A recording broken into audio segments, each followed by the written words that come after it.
Let us begin by understanding something most people never question, the nature of doubt itself. You have been taught to treat doubt as if it were truth, as if it were a warning signal that must be obeyed. But I tell you now, doubt is not reality. It is a conditioned pattern. It is something that has been practiced, repeated, and accepted over time until it feels natural. Think about it. No one is born doubting themselves. A child does not hesitate before taking their first step because they fear failure. They move, they fall, they rise again without hesitation, without inner conflict. Doubt enters later, through experience, through the opinions of others, through moments where outcomes did not match expectations. And slowly, without realizing it, the mind begins to record these moments and replay them as evidence. You begin to hear a voice within you that says, "What if you fail again? What if you're not good enough? What if this doesn't work?" And because that voice sounds familiar, you assume it must be right. But familiarity is not truth. Repetition is not proof. It is simply conditioning. Doubt is nothing more than a memory projected into the future. It is the past attempting to dictate what is possible. And when you accept it without question, you give it authority over your actions. You hesitate, you delay, you shrink, not because you lack ability, but because you have accepted a pattern that tells you to. Now here is the shift that changes everything. If doubt was learned, it can be unlearned. If it was built through repetition, it can be dismantled through awareness and deliberate choice. The mind does not distinguish between what is real and what is repeatedly imagined. It simply accepts what you persist in telling it. So when doubt arises, instead of submitting to it, observe it. See it for what it is, a conditioned response, not a command. You are not your thoughts, you are the one who witnesses them. And the moment you separate yourself from that voice, you reclaim your power. You must begin to question the authority you have given to doubt. Ask yourself, is this absolutely true, or is this something I have practiced believing? Because most of the time, you will find it is the latter. It is an echo of the past, not a prediction of the future. And here is where transformation begins. The same mind that learned doubt can learn certainty. The same imagination that creates fear can create confidence, but it requires a decision to no longer entertain the patterns that limit you. Do not fight doubt with force, replace it with a new assumption. When the mind presents you with uncertainty, answer it with certainty. When it shows you failure, show it success. Persist in this not once but consistently until the new pattern becomes your natural state, because in truth doubt has no power of its own. It only has the power you give it through attention and belief. Withdraw that belief, and it dissolves. Replace it with certainty, and a new reality begins to form. And when you truly understand this, not intellectually but deeply, you will no longer fear doubt because you will see it for what it has always been, a habit, not a fact. Now, as you begin to see doubt for what it truly is, you must turn your attention to something even more powerful, the state in which you live. Because your state is not just a feeling, it is the very foundation of your reality. It is the atmosphere of your mind, the emotional tone you carry, the silent assumption through which you interpret everything in your world. You may believe that circumstances create your state, that what happens outside of you determines how you feel within, but this is the great illusion. It is your state that gives meaning to every circumstance.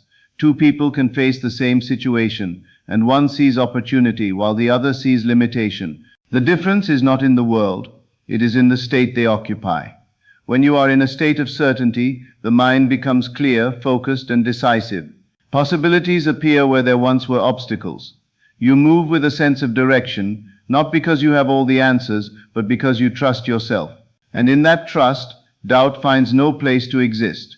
It cannot survive in a mind that has already accepted success as its natural outcome. But when you fall into a state of fear, uncertainty, or hesitation, everything begins to change. The same world now appears threatening. Small challenges feel overwhelming. The mind searches for reasons to stop, to delay, to question. And again, it is not reality that has changed, it is your state. This is why so many struggle for years, not because they lack intelligence or ability, but because they remain trapped in a state that produces doubt. They try to think positively while feeling uncertain. They attempt to act confidently while internally expecting failure. And this contradiction creates resistance. You cannot outthink a state you continue to occupy. You must first change the state, and then the thoughts will follow naturally.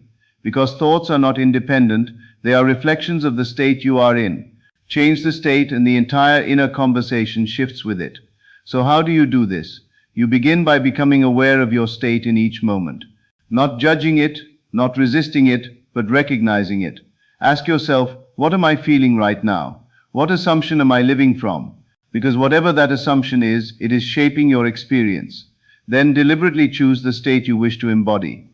Do not wait for the world to give you a reason to feel confident, powerful, or certain. Generate it from within. Feel it as if it were already true. Carry yourself as one who has already succeeded. Think from that place, not toward it. At first it may feel unfamiliar. That is only because you have practiced other states for so long. But persistence is the key. Just as doubt was formed through repetition, a new state is established the same way, through consistent occupation. And as you remain in that chosen state, something remarkable begins to happen. Your perception changes, your reactions change, your decisions change, and as a result, your reality begins to reflect that inner shift. Opportunities align, actions feel natural, and what once seemed difficult becomes effortless. You begin to realize that you are not at the mercy of circumstances. You are the one who defines them through your state of being. And when you truly grasp this, you stop trying to control the outside world and instead master the inner one. Because the moment you take control of your state, you take control of your life. Now that you understand the power of your state, we come to the turning point, the decision that changes everything. Most people wait. They wait for clarity, for confidence, for proof. They tell themselves, when I feel ready, I will act. When I see evidence, I will believe. But this way of living keeps them trapped, because readiness never arrives for the one who waits for it. You must reverse this pattern entirely. Instead of waiting for certainty, you assume it. Instead of looking for proof, you become the proof. This is the great shift.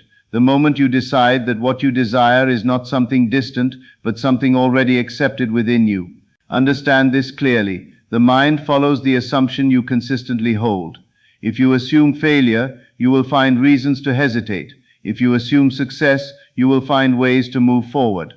The outer world simply mirrors the inner position you have taken. So when doubt appears, and it will, you do not argue with it, you do not wrestle with it, and you certainly do not obey it.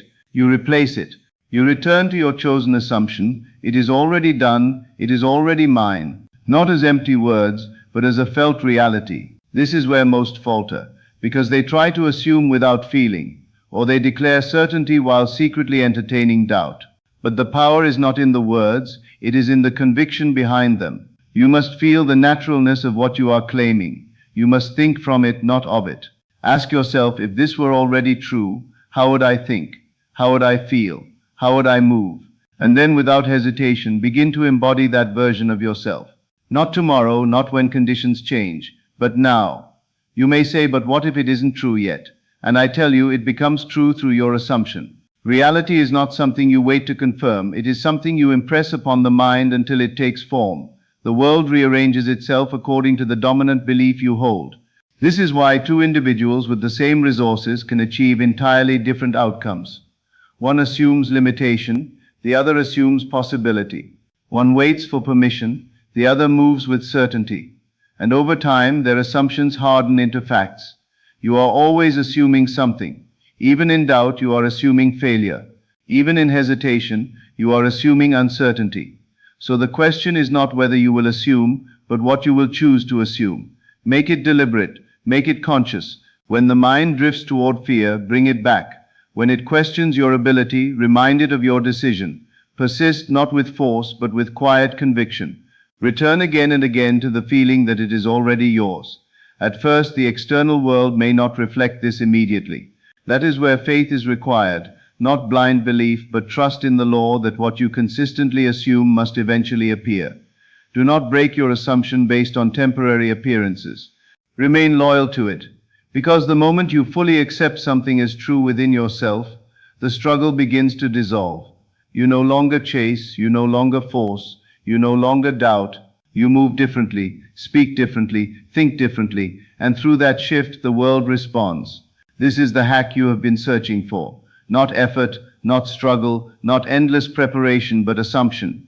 The willingness to live as if it is already done. Assume it and let reality catch up. As you begin to live from assumption, Something deeper must take place within you, something more permanent than a passing feeling or a temporary shift in thinking. Because many will taste certainty for a moment, only to fall back into old patterns when circumstances challenge them. And the reason is simple: they attempt to change their thoughts without changing who they believe themselves to be. You see, thought follows identity, behavior follows identity. Even your expectations are shaped by the silent definition you hold of yourself.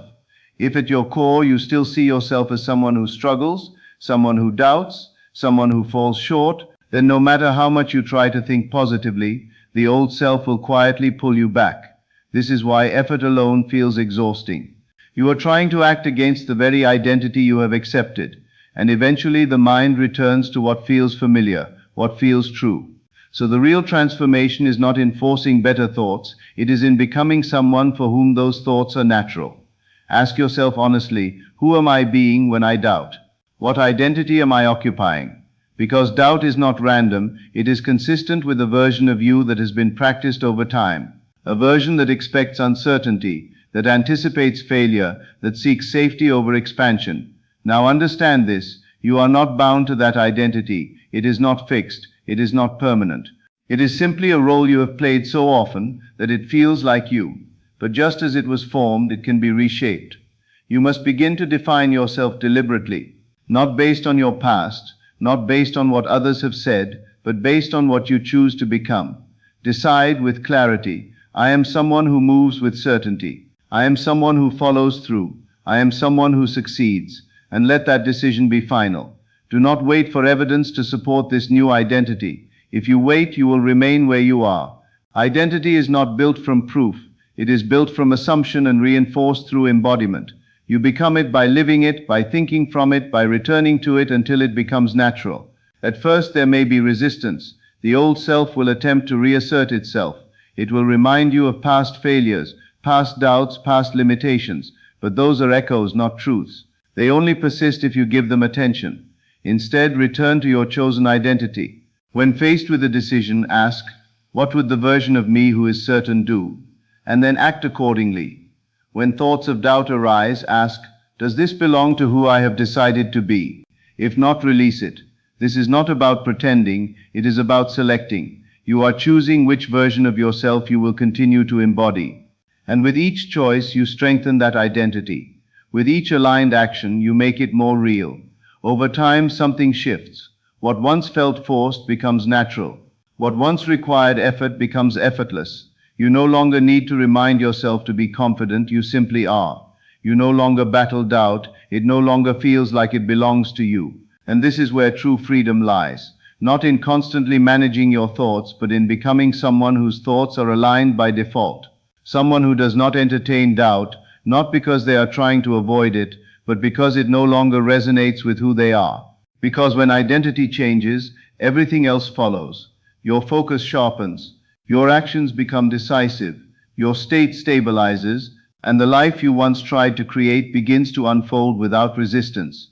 Become the person who does not doubt, and doubt will no longer have a place to exist. As this new identity begins to take root within you, there is one subtle force that will either strengthen it or quietly dissolve it, and that is your focus.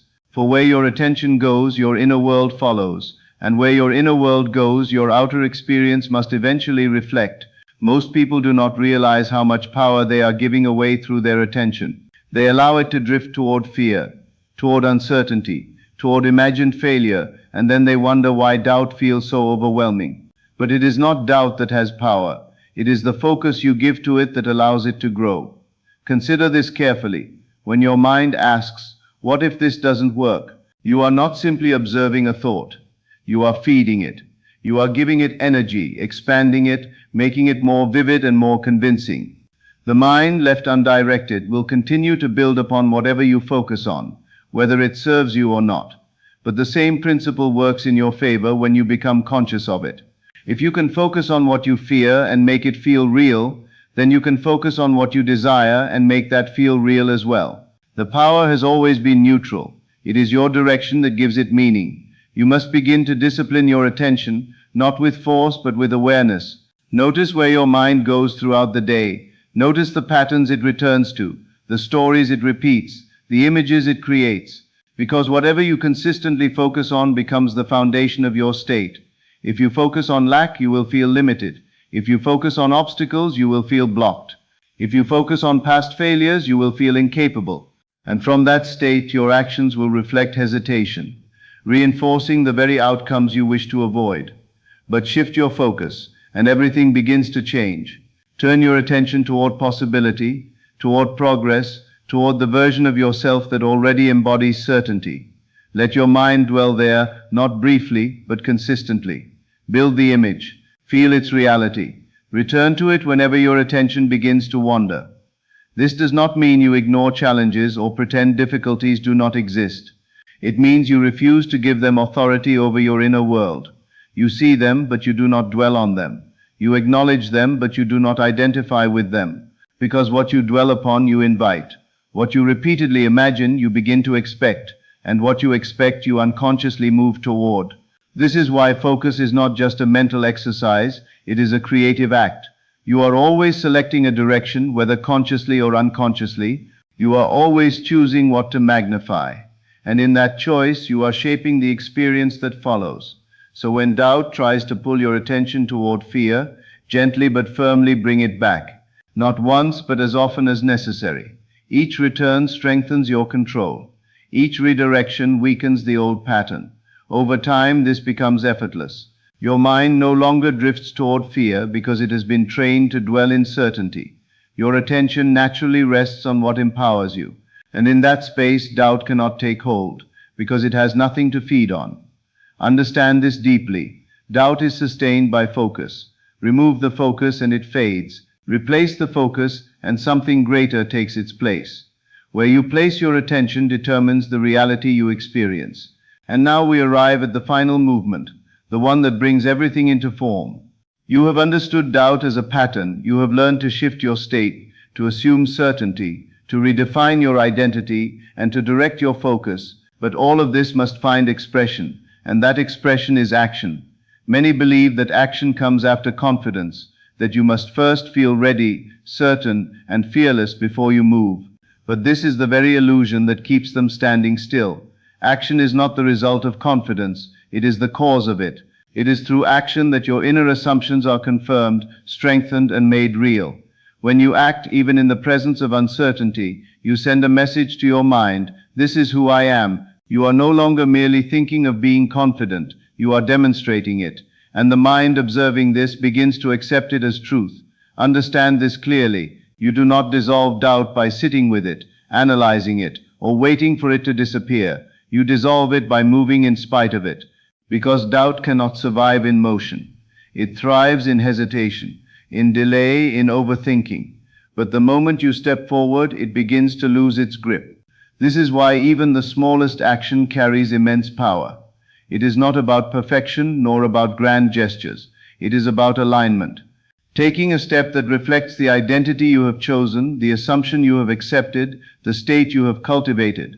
You may not feel completely certain in the beginning, and that is perfectly natural. What matters is not the absence of doubt, but your refusal to obey it. Act as the person you have decided to be, and let the feeling catch up. Each action becomes evidence.